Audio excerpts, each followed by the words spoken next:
Got to shout out John Michael D. He tagged the podcast before kickoff and said, "Little stitious, what's going on with Carson's eye black?"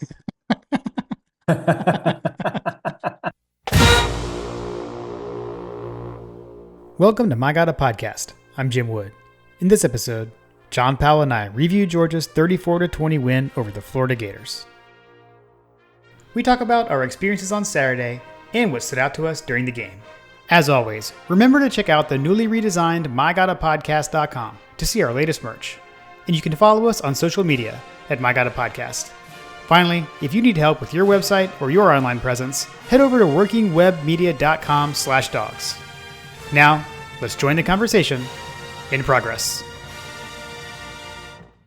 We're back. Another cocktail party in the books. It's funny because it didn't go as we expected, but it wasn't that far off from our score predictions, which is the wild thing. This game was very much like I was explaining to some guys. So I have some friends at church on Sunday, which in true rival fashion, definitely was rocking the Georgia red and black on Sunday, walking into church, As one does. as one is want to do on on Sundays in the fall in the Kirby Smart era.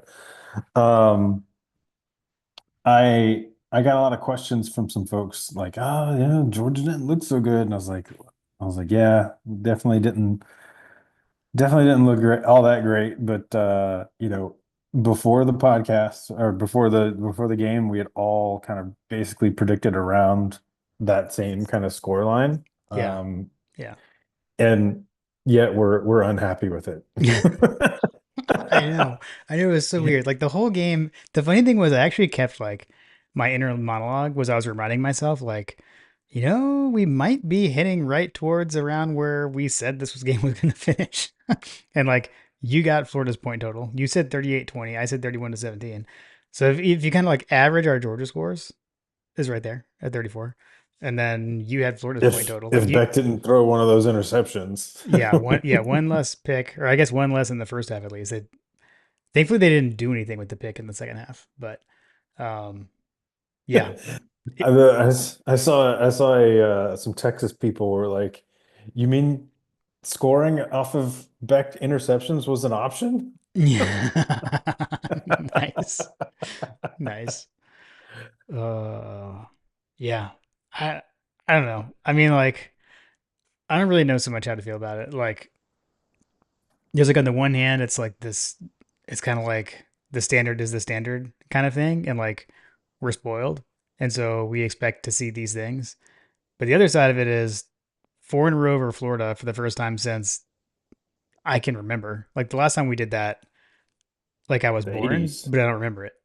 Like I wasn't. You I were in was diapers. right. I was too young to remember it. So it's like when you think about it that way, and like we're still on this. We haven't lost to anyone not named Alabama since we lost to Florida in the COVID year. Like when you think of that in like the grand sense and then the grand scheme of thing, and we beat one of our biggest rivals by like this is a rival by the new My God a Podcast standard that we set answering Brett's question last week, right? Like this is undoubtedly one of our biggest rivals. We beat him by 14 points. So like at the end of the day, 14-point win in the cocktail party. Can't be too upset. But that didn't help my psyche on Saturday. uh my question for you, like you kept texting me screenshots of the win probability. Like, were you like actually worried? Were you like, oh my gosh, we might lose this game? Or were you just I like, mean, holy crap, look at this win probability? I just thought that the win probability for how awful we were playing, it was still pretty much a toss up. Okay. Yeah. Yeah. Like first of all, I think that I have to go back. I'd have to go back and confirm this, but the highest win probability, I believe, for the season, uh, I'm trying to think which game would have gotten higher. I don't know that there maybe Kentucky. I mean, But yeah, Alabama. Alabama, yeah, yeah, Aside from yeah. that. Aside from that, yeah. 67%. Like they had a 67% win probability at one point in the third at the right at the beginning of the third quarter, when they were beating us 13-6. Okay. So Okay. anyway, I was just noticing that, we were like, this guy's falling, like what the hell's going on? Like, why does he keep throwing interceptions? Like, oh my gosh, like we Right. can't seem to catch a break on anything. Um, and it was still and it was still like 54%, 56% win Yeah. probability on that. Because Right. anyway, I was just tracking that along. It's like, okay, like all of this all of this nets out because success rate was off the charts. Like we were literally carving them up. I think I tweeted this out. I was like, we are literally carving them up. And we had what the Brits refer to as F all to F all to show for it. Yeah. I think that is what's so frustrating about this team is that we have seen periods where we're just like clicking along and then Beck throws an interception on the goal line kind of thing. Yeah. Yeah. I mean, it was so weird. I mean, I guess the first drive, I mean, I guess we can just dive right in. It's our show, Actually, Jim. We can do whatever we want. that's right. I would say we didn't do much of anything on Saturday anyway. Although we did the things like Kim and I went for our run. I actually went for a longer run. I don't know, so maybe that's a problem. I did a 5K, so maybe that's bad. I Uh, also did a 5K. okay, maybe so we need to not both do a 5K on game day maybe. Um, but yeah, I will say though, I did. I had mentioned that Lily had requested that we do wings. I did that. I think I made the best smoked wings I've ever made. And they were actually like Lily liked them, like the way that I make them. Which she is one of my tougher critics. Uh, so it was fantastic. So it was a good day. It was a beautiful day outside. We were able to watch the game on the porch. So that was good. But anyway, It was it was quite warm in Georgia. I remember you saying that. I was texting you. You're like, I needed to because I was getting all frustrated with the game not being right at 3:30. Um, which is Yeah. has become a common annoyance for me. Like these games, like they don't start at like it was like what 3:50 or whatever. Like you got to wait for the 12 o'clock. These ABC triple headers are kind of wild. When you're this middle game.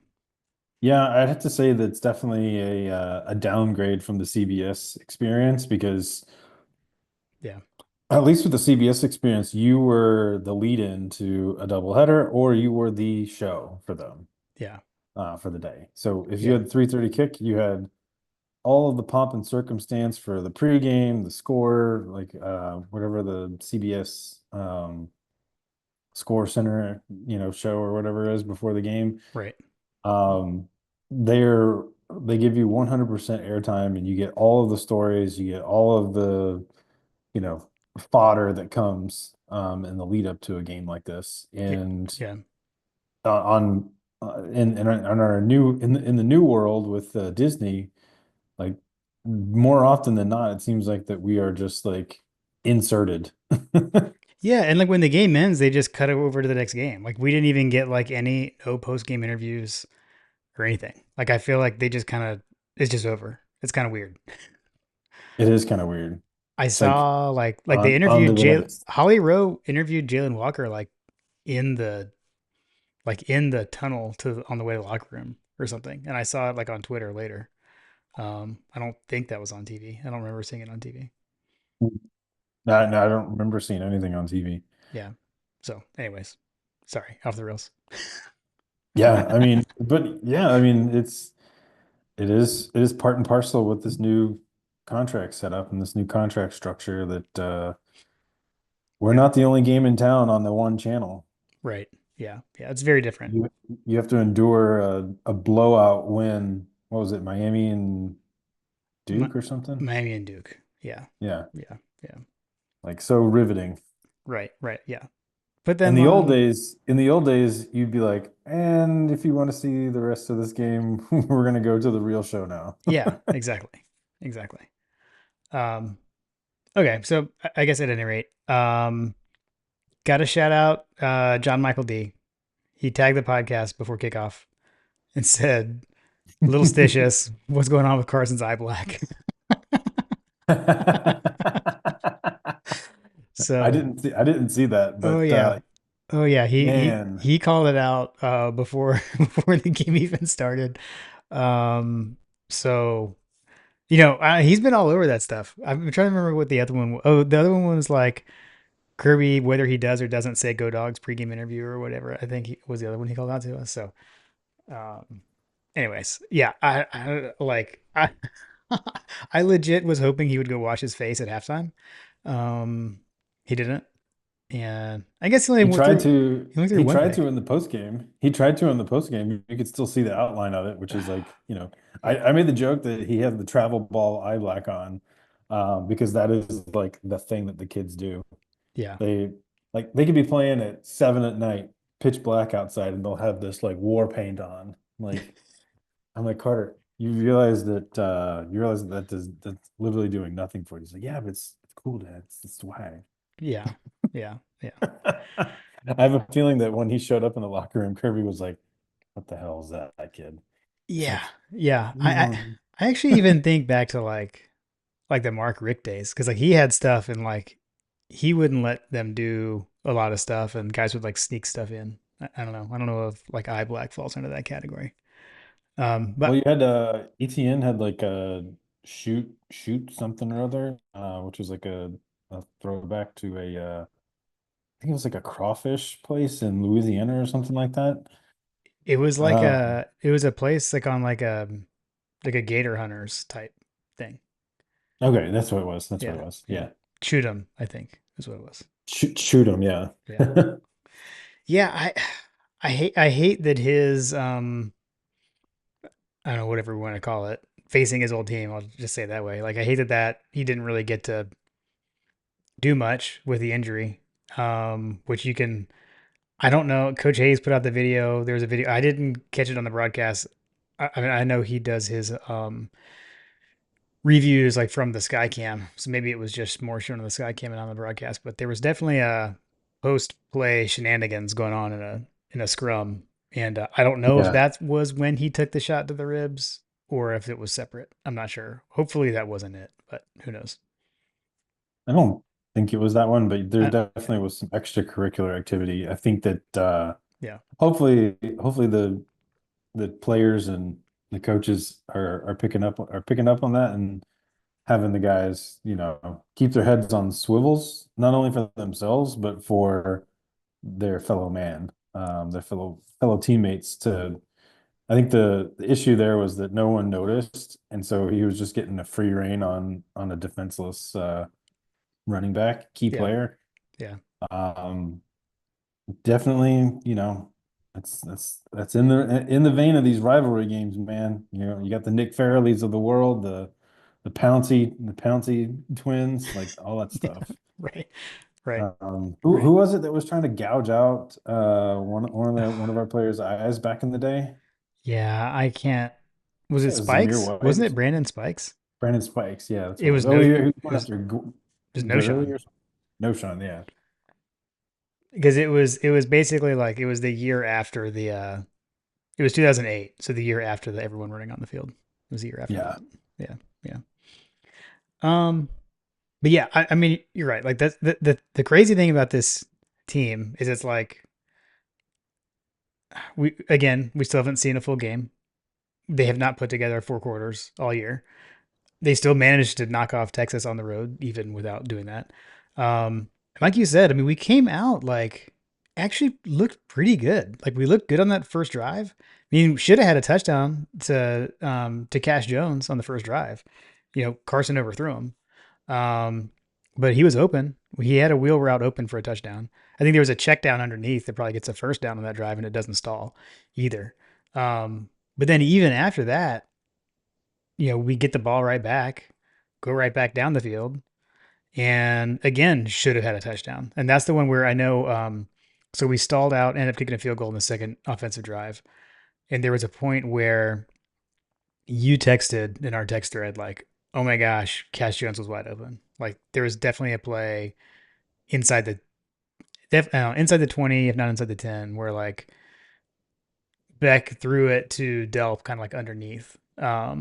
But if you watch, and again, shout out Coach Hayes, like both Dylan Bell and um and Cash Jones were both open. Like he could have thrown it to it as a touchdown to either of them, but instead he took the check down to Delp. And so this is something where, as always, we were talking before we record. This is the part where I was like, oh wait, we need to record because I want to talk about this. What I'm curious about in that scenario, and this is something like Coach Hayes pointed out, like maybe Delp was the first read and he's there, and so he takes it. Maybe that's what he's coached, what Beck is coached to do. But what I'm curious about is like where is the discrepancy? Because if we go back to the Stetson Bennett and Todd Monken offense, it always felt like Stetson was almost like reading the play like in reverse there. It was like deep shot is priority number one. If it isn't there, then I'm gonna work my way back and find some kind of check down. But it feels like Beck and Bobo like are doing the opposite, where it's like, hey, if that thing right in front of me is there, I'm gonna throw it. Like I'm not even gonna wait to see if this thing downfield is gonna develop. I mean, there's times that we do, but that seems more like it was like the norm with Stetson. And I don't know if that was like the Stetson gunslinger type thing, and Beck is more conservative, although he definitely isn't conservative with the ball overall with the interceptions, but like I don't know, it's just odd. There seems to be a lot of times with Beck where there's a guy open downfield, but he's either like it's too late, like he's already thrown the ball, or like he's already made up his mind, where he's going with the ball. I'm curious what the deal is with that, you know. Yeah, I would say that some of that's probably due to the lack of confidence I feel like that he has in the receivers that are around him. The Mm, drops are involved there. I mean, we've had multiple times in his career where he's had Arian and just can't connect, where he's had those deep balls and they just haven't worked out for him. So I think that to a certain extent that he's a victim of his own, you know, mistakes from the past or whatever the case may be. yeah, Um, I think that there's a component of he just needs some confidence building, I guess, for lack of a better description, because I agree. Like I think we talked about it like, we nobody respects the fact that Stetson Bennett was able to drop 30, 40 yard bombs into a basket yeah, with the wide receivers in the past. I don't know if it's he that Stetson just throws they like to say that, a catchable ball. right. Um, but Beck seems to struggle. And I think that this is just kind of like at this point, you know, it's not an anomaly at this point. Like this is pretty consistent.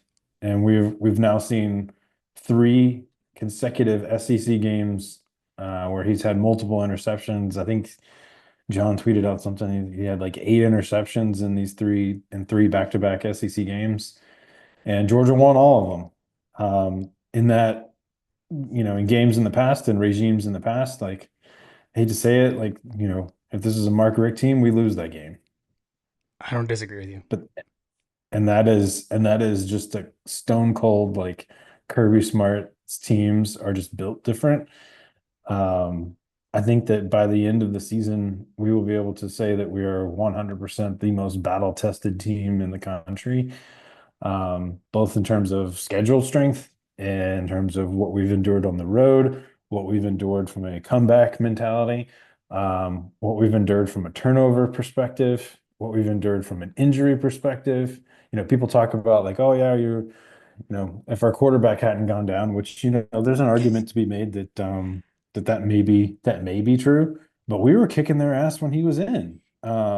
Yeah. I So mean, like, he was what, I mean, he was like 2 of 6 for like 47 yards. I mean, he threw a touchdown pass, but like on a busted coverage. So yeah, yeah, I don't know. I don't know about all that. Like, you can say whatever you want. Like I'm at the point now, like whatever. yeah, Opposing fans can say whatever they want. Scoreboard. But like, um, yeah, I don't know, man. yeah. When you're negative, when you're your overall play, I haven't seen like the breakdowns, like what the EPA was at the beginning of the game versus the end of the game. Right. Like their overall EPA was like super negative. Yeah, we I think it were was like negative 40. That. yeah, like the Parker Fleming, like did we really lose that bad? Like net EPA differential was pretty significant in this game. Like Georgia dominated this game. We should have won by more. I mean, and again, turnovers, right? Like just holy cow. So and this was Should have been where a name your score game. it should have been. I mean, I mean, and the two picks in the first half, I mean, those were on back to back drives. The drive where the first pick was thrown, it was had a good drive going, and he had made good throws. Receivers were catching the ball. Like I'm not saying there weren't any drops in this game, but like at the beginning at least, like guys were catching the ball. Dylan Bell was like snatching the ball out of the air. Shout out to Yeah, the Jalen unofficial. Bell had a great game. Shout out to the unofficial official. Had a great game running the ball. The end around was sick. Like sorry, Craig. That I think that was very similar to the play that we ran against Alabama um, in the SEC championship game last year, but very similar play. Great result there. Um, the catch that he made, like going across the middle near the goal line, where the defender got Oh it, yeah. tipped it, and then he did tip drill to himself, and I think probably just knocked the wind out of himself when he landed the ball. I think, but that Yeah, was he landed phenomenal. awkward on that one. Yeah. So he showed out. So I thought he had a game, had a good game. But yeah, I mean the first pick, I'm trying to remember which one was which, but oh, the first one was the one where he should have just thrown it away. Like no one was open. He was outside of the pocket, throw it away. Instead, he tries to force it to London Humphreys, and it wasn't. I mean, it wasn't there. I mean, and then the second pick, he threw it into triple coverage. I mean, I think he got baited or something. But it was triple coverage. Either throw it away, take the sack, where like that to me, that is his thing. Is it's like he's not. Sometimes you just have to cut your losses and live for another down. Mhm. And those things, and they're happening on first down. Like, dude, it's first down. Like, we don't have to. You get 3 or 4. To get a first down. Like, you don't have to get it all right there. Like I mean, that's the thing. That's the carelessness thing that's killing me with this. Is it's just like survive the down. I don't know. I think that something I'm curious if you heard Coach Hayes say this in his review, and something that I feel like I heard Nathan say on their preview of the setup for this game. Um, what I felt like I was seeing live, and what feels like is been happening in these consecutive games, is that if you want to have success against Carson Beck, you need to blitz him and bring the pressure, Mm-hmm. and in anybody that's in coverage, set up to keep everything in front of you. If you do that, like eventually they're going to get pressure on our guys and he's going to make some bad decisions. It's basically like it's like to put it in tennis terms, like get the ball over the net until someone and force the other person to make an error. You know what I mean? Yeah, Like as long as you get the ball over the net, at some point someone's going to mess up and it's not going to be you because you're getting the ball over the net. yeah. You lose Like 100% of the points where the ball doesn't make it over the net. That was what that's exactly. what my high school tennis coach used to say. Exactly. Exactly. Uh, So like basically just keep everything in front of you, prevent the big play and shell. Like it just felt like that they were intermediate passing. There was just a shell of defensive backs and our guys just couldn't get open. Yeah, I think I will say the thing that Coach Hayes pointed out was just like around zone coverage that was where he was struggling more so, and that they were kind of like disguising things to make him think things were open that weren't, and then the zone would close and that's where those picks came in. But when it's man to man, he's doing much better. So that was the main thing I remembered. But Well, you say that, and then you have the situations like where, you know, I, I'm going to stop short of this, but you have those situations where the wide receiver, is in single coverage. We saw that exactly this exact scenario where I think it was Dylan Bell when he came in motion and he had single coverage, and he made a hot route, and he ran he ran the It slant was instead of the quick screen. it was love it. Love it. Okay. I knew it was one of them. So Lovett was not prepared for that play call. Yeah, I'm gonna stop short of this, but like it's kind of like at some point you have to just say like this is our team. And maybe this is just our team. We've seen multiple games now where players are not reading the right routes, which you could argue that that means that the coaches aren't putting the players in the positions to succeed.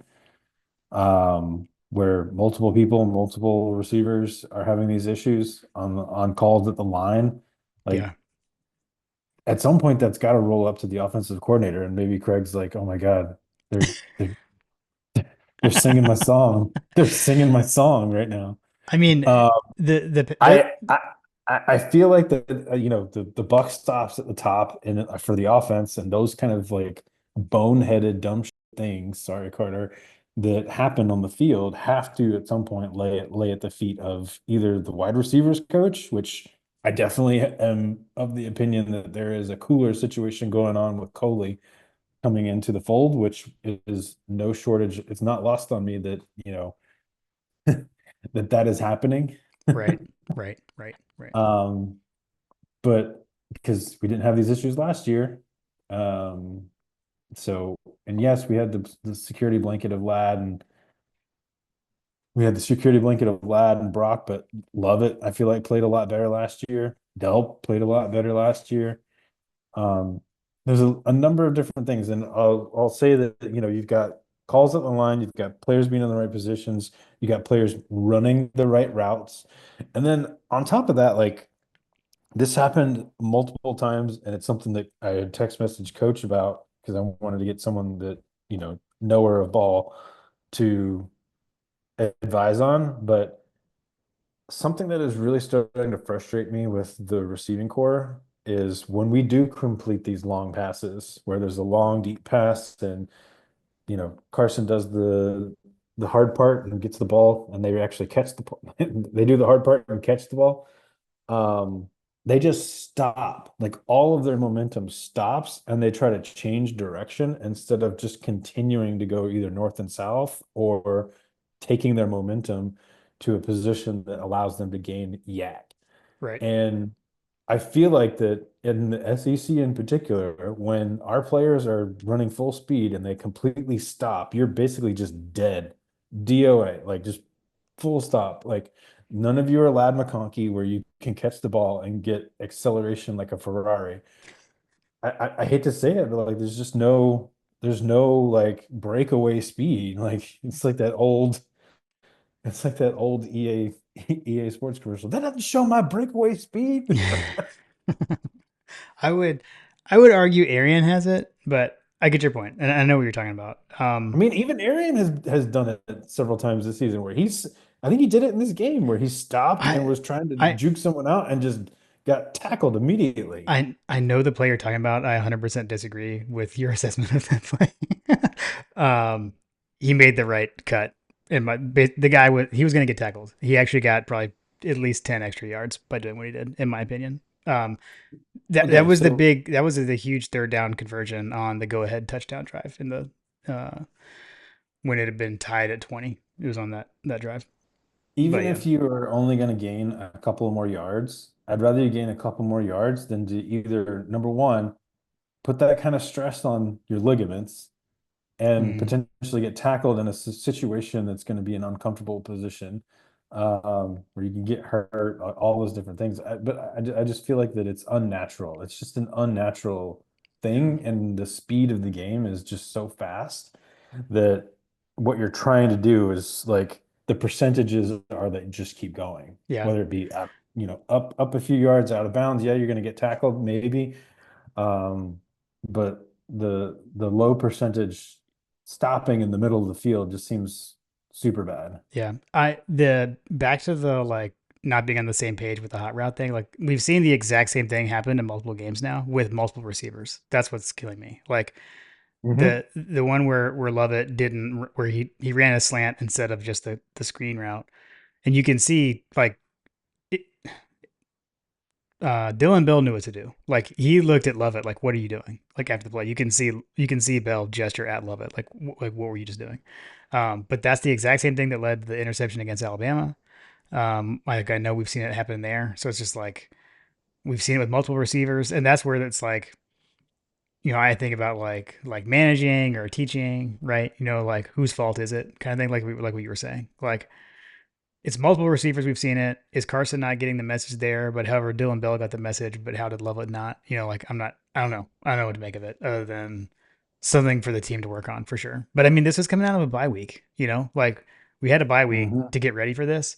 And I'll say too, just like in general, and I think this is it's probably part of like a state of this rivalry. Like when we stepped on the field at Texas, and I guess I'll maybe to kind of, especially with the defense, like they were like playing like their hair was on fire against Texas, like from the jump. Like it was just like, oh my gosh, where has this team been? Like this is amazing. Like this is havoc. They're creating that. I'm like, I didn't feel that here. Now it's a different situation, especially early with Lagway, because you got to worry about him running. Um, Mobile so quarterbacks yeah, are so maybe certainly it's a smart. little bit different there just from that. But like, I didn't feel like they. I mean, I think it's fair to say like they didn't have the edge in this game that they had against Texas. Um, and maybe that's something about Florida. I don't know, but like, um, it's just back to the whole like 18 to 22 year olds or however old these kids are now. With the COVID year and all that stuff, but like that plays a factor, man. Like these are kids and they've got to have their head in the right spot and they've got to be focused and motivated and believe that they can lose, kind of thing to get fired up for this kind of stuff. And it ebbs and flows for sure. And you can see it on the field. I will say that there's a couple of things about mentality that I'll touch on that maybe has something to do with some of that. Um, you know, no one believed that they were going to win against Texas. I think that it's the body of work is out there that, when Kirby Smart's teams feel slighted, Mm-hmm. they tend to elevate Yeah. they tend to elevate their game. It's like the Jordan effect. Like if you give Jordan an inch Yep. to give an edge on himself, Right. um, he's gonna absolutely bury you on it. So from a mentality standpoint, let's just like take a quick pause and just kind of discuss some of this, which I think that there is definitely some validity in some of the feedback that I have been seeing. So in in the aftermath of the game, you've seen multiple situations where there's a little bit of disconnect on what's being communicated and how it's being communicated. Um, so let's look at Nate Frazier's touchdown. Mm. Yeah. So Nate Frazier rushes for touchdown, big score, big momentum, and then he does the gator chomp and the throat slash. I'm still out to lunch on whether or not the gator chomp would have gotten him a flag, but I know the throat slash definitely got him a flag. Yeah. Yeah. Um, but so you do that, and so what I saw in the game were two players that exhibited multiple players, not just the two, but the two main players, Lucky and Wilson, Yeah. exhibited leadership that we've been looking for, right? We've been Mm-hmm. looking for like, hey, where's the leadership moment? Where's the Nakobe Dean screaming at somebody to get in the right position type situation? Um, and you saw Lawson Lucky, who's, he's an underclassman still, but stepping up, trying to like prevent his younger teammate from making a mistake. He tried to stop him from doing that throat slash. I think Yeah. he saw it coming. He saw the windup coming. Yeah. Um, I don't know if he knew it was coming, like it was telegraphed beforehand. Like Right. if I score, this is what I'm doing. Right. Because he was right on top of that arm. As So soon as that arm he started was going up, he was like, he reached for it. He grabbed his arm. yeah, don't Uh, do yeah. it. Yeah. And then you can see Wilson just drop his head and Dude, the look look of dejection, like the a disappointment. disappointed dad. So good. And Yeah. then immediately after he kind of like collected himself, like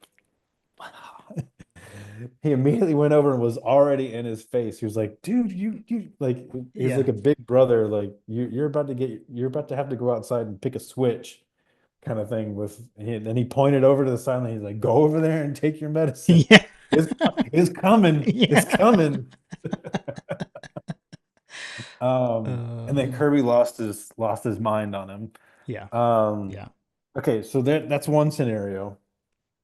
And there's a sentiment out there that says, Carson Beck's out here throwing interceptions. Why don't you get all up in his, you know, whatever.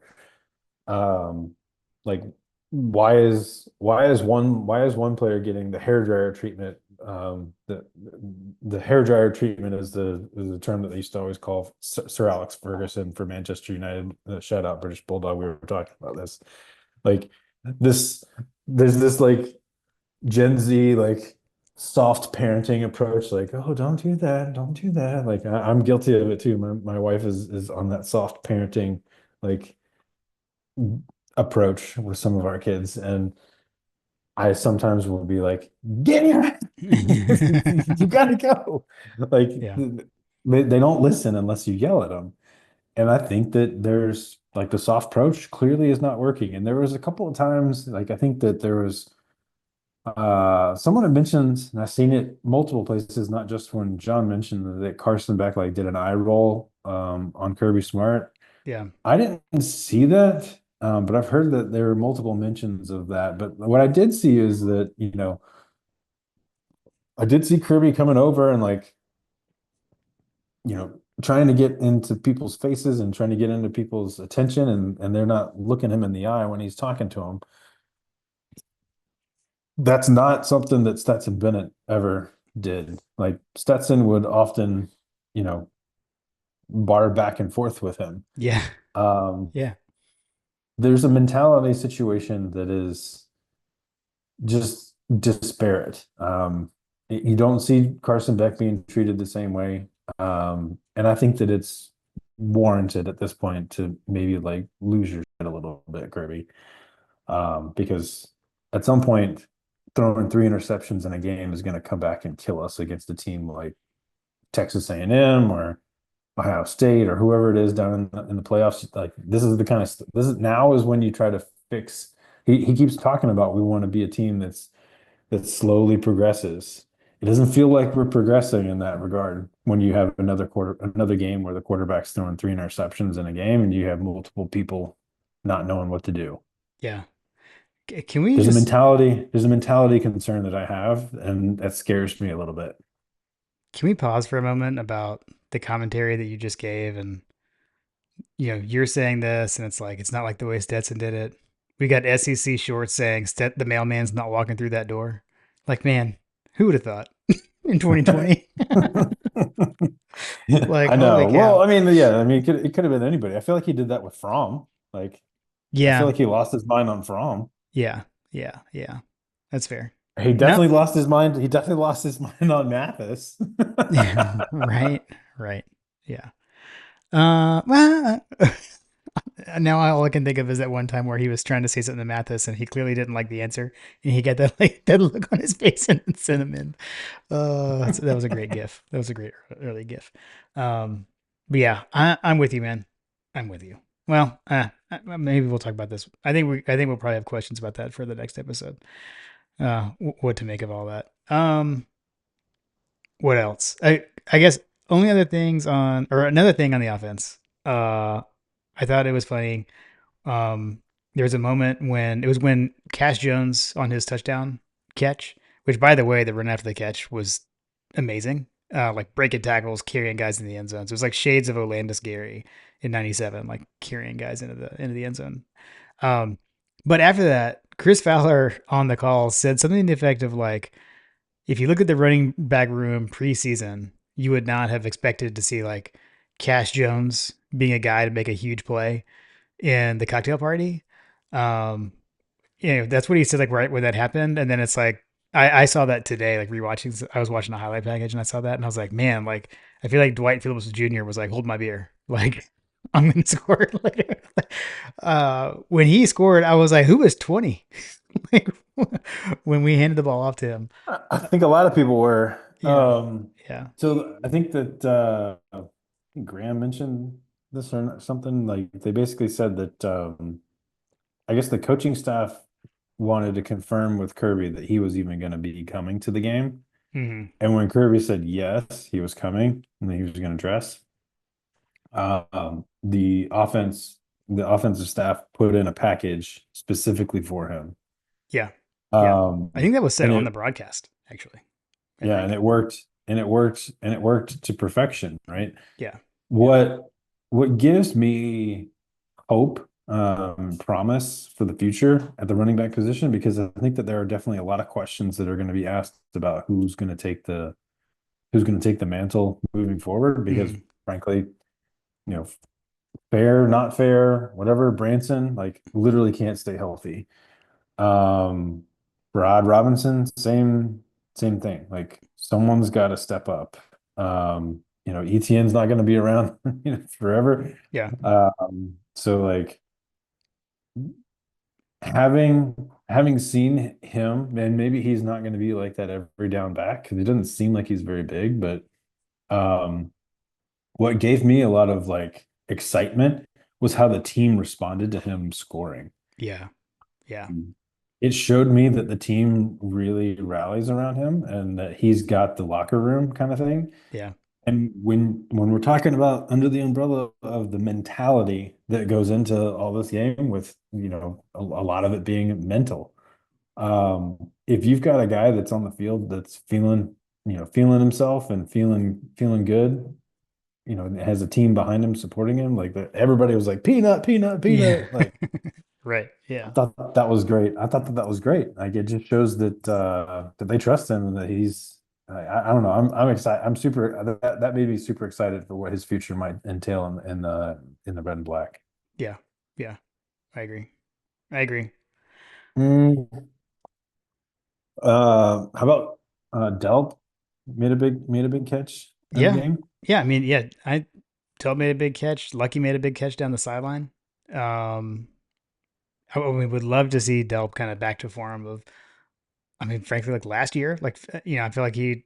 I don't know if that was just like he's filling in for Brock, and I don't know, more kind of thrown into the fire or something. But we're looking for him to be T1. I think it's been lucky to this point, but I don't know. Maybe he's getting back to him old self, getting back to his old self.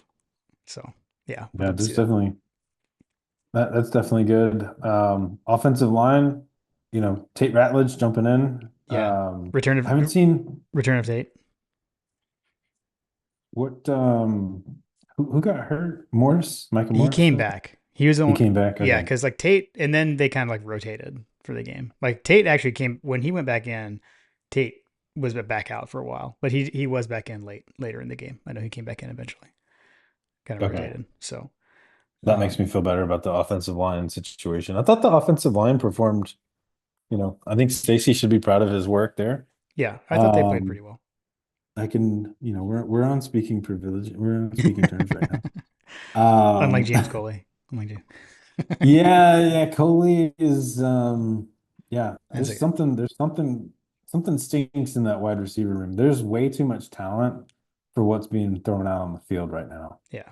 Yeah. Um, and it's weird because you see long stretches of like, hey, this is working. Like let's keep doing this. And then all of a sudden, like no one's open Right. for multiple stretches, for Right. for for multiple series. Um, I don't know. It doesn't make any dang sense. And then you got guys making wrong reads off the line, all that kind of stuff. Like there's just something stinks in how we're set up. And the longer that you start to see the same things happen, the more I start to believe that it's a leadership issue. Yeah. Yeah. Let's talk a little bit about the defense because I think overall great game. I'll start with my one bad thing on the defense. The only thing that frustrated me was the end of the first half, where we get the ball, we don't do a whole lot with it, and we kick a field goal. So I think we get the ball back with like a minute and 20 seconds or something like that, and we get a field goal, but then they march right down and match our field goal to go 13-6 at the half. I think they got the ball back with like 40 something seconds, and they looked like they were pretty much like okay with running out the clock and just going to the half. But we let them rip off a long run, a couple of long runs, and then leads to a field goal. So that was frustrating. Um, I guess Hmm. the game tying drive was a little frustrating, but I mean at that point, like they'd been on the field so much, and it was like, we go up 20-13, and then we get the ball back a couple of times and do absolutely nothing with it on offense, and then they come down and tie the game up. That was a little frustrating. Outside of those two drives, though, I thought the defense was fantastic. You know, uh, you mentioned earlier, like the first pick of the second half, or the only pick of the pick that Carson threw in the second half, led to no points. Like we actually, shut him down, got the ball back. You know, you can do those things. I think the first half of the first 13 points were off turnovers. The one with the one chunk play coming right off a turnover, busted coverage. But then after the other turnover, I think only led to the field goal. So you kind of buckled down there. Did a good job. But Chaz Chambliss, I think, was like SEC co-defensive player of the week. I think that came out today. Um, Yeah, Chaz played great. yeah, we got our guy Chaz sacking the quarterback transfer from Yale, which just felt fitting for a guy named Chaz to sack a former Yale quarterback. I don't know. I felt like there was something there. But I mean, oh, and then dude, the hit that Harris laid, um, that was initially called targeting, which I mean, I I'm not gonna harp on that for the ref. Like I thought it was targeting full speed. Like I was like, oh, Yeah, I was I like, was like oh, here we go. he He just gone. he just got ejected. He gone. Um, but I think good job of the replay booth, unlike in the Texas game, of taking a look at it and getting the call right. He did not lead with his head or anything, so I thought that was a good clean hit. It was a really good hit. And I will say too, though, I mean, the defense got even better in the second half when Dan Jackson was back and Aguero. So turns out those guys make a difference as well. Yeah, Dan Jackson's just sticking his nose in every play when he came back in. Yeah, Felt like Aguero and Dan Jackson were just kind of like release the hounds kind of situation. yeah, The as far as defense goes, I don't know. I still am looking for more out of the defensive line yeah. situation. Aside from that, like there's not a whole lot that I would nitpick on. Like you said, they got burned in 40 seconds to kind of hold. They had the opportunity to keep Florida, scoreless there at the end and the end of the first half, and they let them score. That kind of was frustrating. The busted play in the context of that's not the first time it's happened, Mm-hmm. and the fact that he got caught looking in the back of in the backfield on another play that resulted in a super long gain where it should not have been is again another situation where like are we missing Fran Brown kind of thing, like what's going on with the secondary. Malachi Starks is taking a steep drop off in terms of his production this year. Man has lost millions of dollars, I feel like, this season. Mm-hmm. I don't know what's going on there because he's making rookie mistakes, and you're not used to seeing a player of that caliber make rookie mistakes. But it's so inconsistent because you saw him lock everyone down in the Texas game to, the overall point of the team and the defense playing with their hair on fire. Yeah. I jokingly made fun of the fact that he got engaged. So much like Carson's problems with the Cavender twin, like guys, let's focus on football. We Yeah. can get engaged. We can get engaged in all these things after at the end of the season. Malachi was dating her the entire time in college, but we can move on. I know, whatever. I'm still gonna blame it. uh, It's a different mentality, man. It's a different mentality. uh, When it's your fiance, you have to pony up all that NIL money for a diamond. Um, uh, anyway, those plays where he's looking in the backfield and allowing himself to get out of position are super, super concerning. Um, yeah. That's the only thing that I'll say about the defense. Other than that, I think that I think the tackling was pretty good in this game. I don't necessarily know of any egregiousness that I've seen in the past. That's a good Like point. I obviously, hadn't really thought about that because that's definitely something I've been yelling at my TV a lot this season is like tackle. I don't think Mhm. I did that as much this game. So, Yeah, yeah, dude, the CJ and Allen interception was ridiculous. That yeah, really, I think, sealed the game. And like watching that back again, and Kirby pointed it out, like there was a receiver open, and like CJ Allen just like jumped and took the ball away. yeah. Um, He it was impressive. snatched out and told told that Yale quarterback to go sit down and head back to his skull and bones meeting. Yeah, yeah. And had said quarterback not tripped him, he might have had a pick six. But I'm now okay with that because that led to the Dwight Phillips touchdown. So that's okay. I'm cool with it. Yeah, I think that Carter and I were joking that like, oh, okay, we get to eat some clock. Right. Yeah. Yeah. Yeah. He almost had another pick earlier in the game. He's playing really well, and I feel like Allen. Uh, I feel like he is stepping up into that leadership role a bit. I think Allen and Jalen Walker, from what I've seen, or seem to be there a lot. Yeah, I mentioned it earlier, but like, anybody talking about, oh yeah, we're without our starting quarterback or whatever, like, well, Georgia's got a long list of injuries of people that are normally starters that are out too. Yep. Smile Mundan being Yep. big on that list. Yep. Yeah, for sure. I guess I would say too, there's a reason that we talk about special teams on this podcast. It is one of the three phases of the game.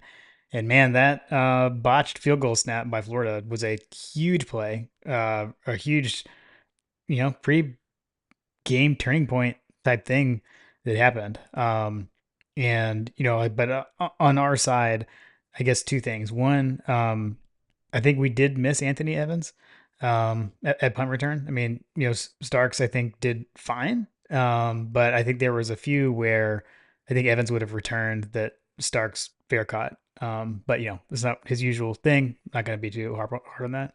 Um, but man, Woodring is having a heck of a season. 2 for 2 field goals, had a 53 yarder, another payday, and I don't think they had any punt return yardage either. Still, so Thorson's still doing his thing. Although I think his leg got kind of tired because he had to punt so much. He definitely had some not Thorson-esque punts Yeah, in this game. I was yeah, like, yeah. He had one you where it was know it's really a short. bad game when Thorson is struggling. Right, right. Yeah, I'm telling you, man. He was like, "Why am I out here punting so much? Like, come on, Carson." I will say that I want to say it was like Herb Street or was it Fowler that like was making a lot of comments. I don't know. I was like, guys, back off my man. Like he's the thicker kicker, but like, come on. Like they're like that's a kicker that McAfee would appreciate. I mean, look at the size of that kid. Whoa. Like guys. uh, he did say on Mullets in the mic he was closer to having to go to cardio day as opposed to like eat more food day or something like that. I don't know. Shout out Mullets in the mic. Those guys are hilarious. Uh, One of the greatest things of NIL. yeah, for sure. All right, let's acknowledge before I forget coaches over unders. Tough week in the over unders. Neither of us were above 500. I went 2-6. You went 3-5, which makes us in a dead even tie for the season. We are both 33 and 31 overall. So I had kept chopping and come back. Now you also have now kept chopping. I feel like John, you kept the main thing the main thing. Um, yeah. Now here we are. So. Post cocktail party, dead even tie. Shout out Coach Joe Bill for sending those to us. Yes, thank you, sir. I Um. think I think I've edged out a slight lead on the pick'ems though.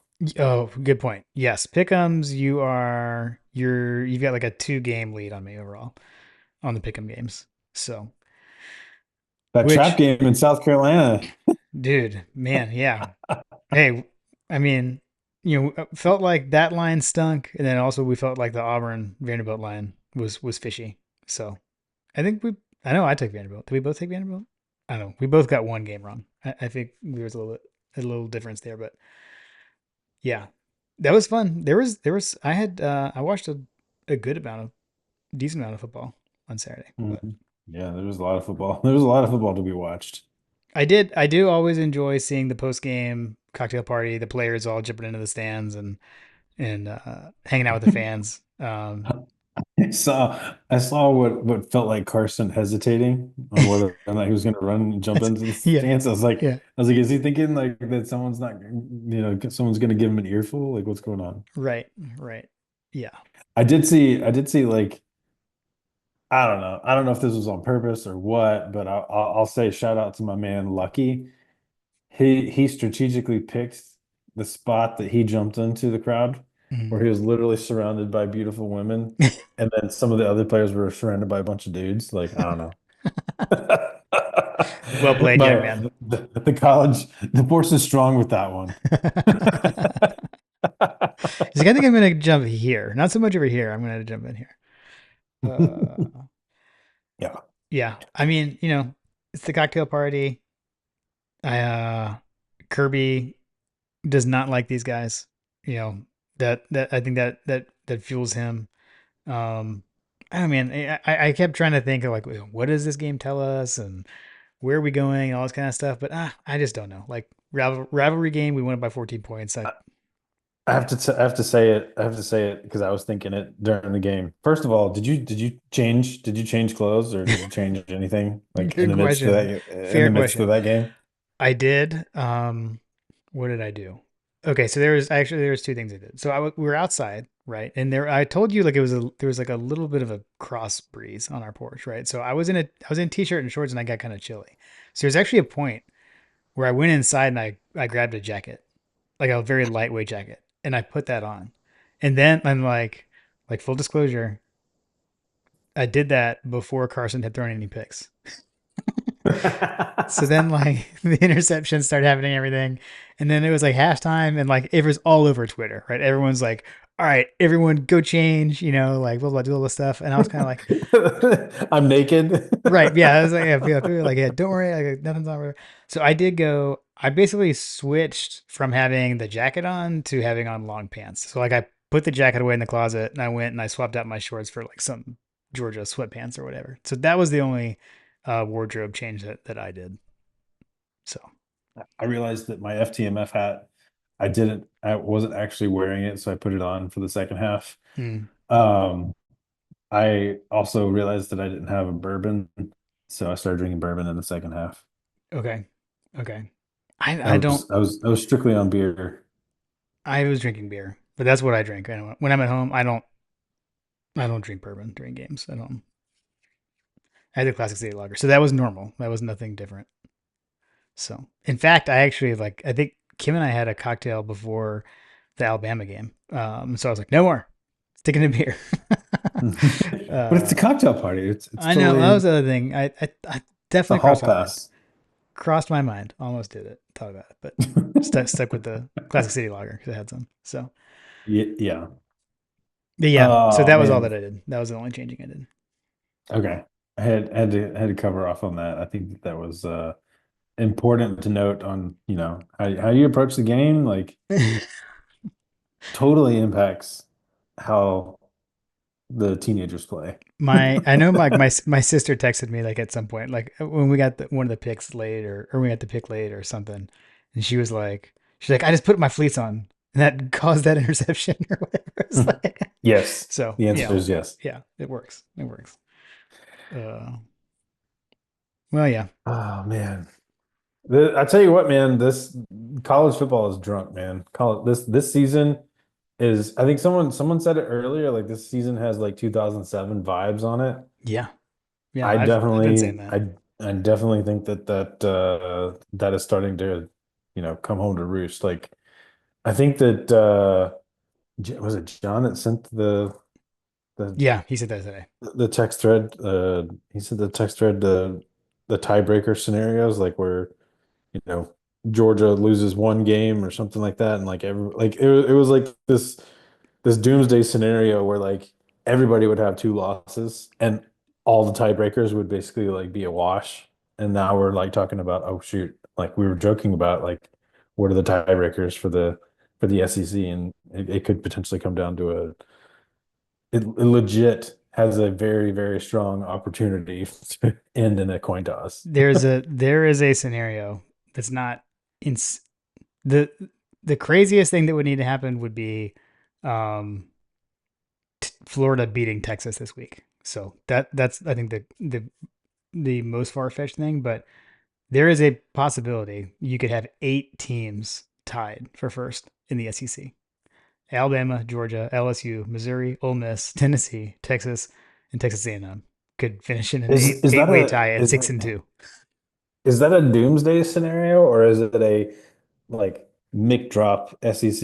It just means more like suck it, everyone else. We're all good. We beat each other. I mean that I think it's I don't know, man. Like I think personally I think that's a nightmare. I mean, you could float it as, oh, our conference is so balanced, right? Like we beat each other up and blah blah. But I mean, how are you going to pick? You look at some of the losses that are on there. It's Yeah, like but then also just the whole like, okay, well, we have 8 teams that are tied, and we're gonna use our tiebreaker methodology to pick two to play for the SEC title. Like that's gonna be weird. So that is weird. yeah, smaller A conferences, Cle John. Smaller conferences. uh, contract. yeah, yeah, I mean, that Clemson win's not looking as shiny as it did yeah, before the weekend too. yeah, Um, yeah. I would say that we have that leg to stand on versus some of these others. Um, I still, I mean, I guess that you could say that Miami maybe has the best team in the country as far as like how they're playing. I mean, They've got, I still think it's Oregon, but well, I guess that's fair, Oregon. Um, I'd say Oregon and Miami have the two best that like they may be the two best teams right now. But like on that same vein, like where are the quality wins kind of thing? Like right, is the Big Ten actually that good? Like Ohio State beating Penn State right, um right. in Which fairly strong fashion. And I don't know. Any team that from anything other than the SEC, I find like very, very fraudulent vibes. Well, we're gonna find out how the committee feels about that tomorrow. We're recording Monday night. You're talking First, about the election, Jim? no, yeah, yeah, no, Oh, there's more than one election tomorrow. yeah, yeah. First playoff rankings come out tomorrow. I think what I'm most curious to see is where they put Indiana. I'm really interested to see like, does the committee put Indiana higher than the polls are? That's what I'm most curious about. So we'll see. Um, Also, before I forget, totally random. My quick basketball note for Fletcher.